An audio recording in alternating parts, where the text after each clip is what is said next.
Qui a Cividale, primo perché è terra friulana, che è terra di mio marito, bellissimi luoghi, bellissima gente, mi piacete tantissimo e spero di essere gradita ospite per spiegare un po' di cose.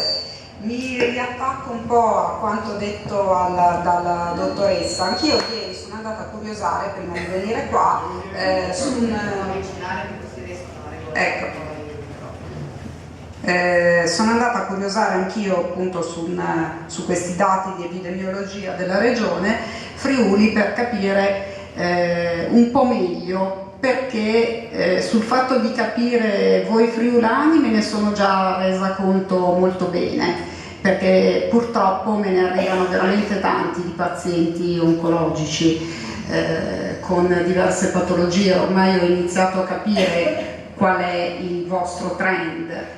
E ho visto delle cose interessanti, come so già, le persone friulane sono le persone che si tagliano a fette, sono belle toste, sode, sono dei grandi lavoratori, delle persone che perseverano. Infatti gli screening voi li fate.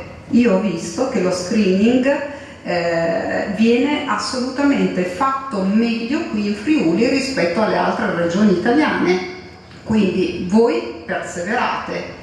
Qual è il punto? È che voi sbagliate sul resto. Io vi conosco Mascherina, nel senso che so bene che cosa mangiate e che cosa bevete, quindi io non dimentico la mia ultima paziente friulana vista, in cui lei continuava a serie di mangiare bene perché prendeva le cose buone, le cose di malga, le cose biologiche, tutto quanto. Però dottoressa, il frico io lo mangio ogni giorno. Dico, il frico lo mangio ogni giorno? Forse è in sala, questa signora riderà perché l'ho vista prima.